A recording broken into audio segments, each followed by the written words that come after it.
Okay, in this example, we're going to look at a wedge. And what we have here is basically a spring, okay, that's been compressed, a certain amount, certain coefficient of friction, okay, pushing down on my stub S, okay.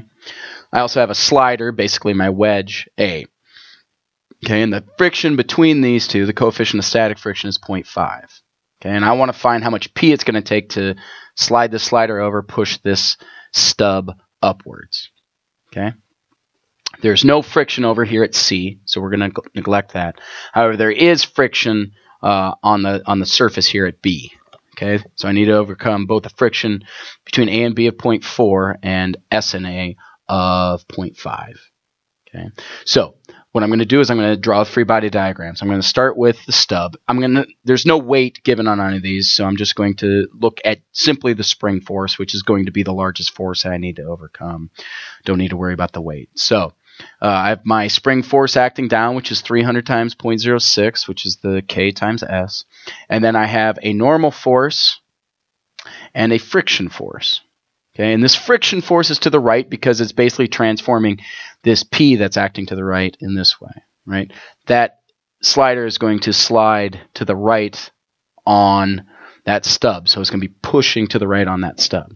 Now, there also should be a normal force over here at C, but I don't really need to find it. There's no friction over here. It says that there's nothing in the collar, so all I really need to do here is sum the forces in the Y direction. Okay, because what I'm looking for is NA. Notice that that friction force, again, I'm assuming it's at its maximum because I'm at that impending right before it slides sort of motion. So I write the friction force as 0.5 times normal force, which is the mu times N. Okay, so I sum the force in the Y direction, and I have NA cosine 30. I have 0.5 NA sine 30. So that's the normal force and the friction force. One's up, one's down. And then I have the spring force pushing down of 300 times 0.06. That's the sum of the forces in the Y direction. The X direction, I don't really need. That would give me a normal force over here on the side. But again, all I really need to know is the force acting between the stub and the slider to help me find out what P actually is. Okay, so doing the math on that, I find that the normal force is 29 newtons. Now I'll move on to the slider. So I've got my applied force P. I have a normal force at B. I have a friction force opposing P, 0.4 N. Okay, that's on the bottom. So it's mu N because, again, I'm right at that point, impending motion between slipping. And then I have the normal force and the friction force that I just calculated up here. So the normal force is 29.2. This one's acting down. Again, this friction force is opposing motion of P, so it's to the left, 0.5, 29, and at that angle. So I have two unknowns here, right? I've got NB and I've got P, so I've got my two equations. Sum the forces in the X, sum the forces in the Y, set them equal to 0. So I start with the forces in the Y direction in order to find NB.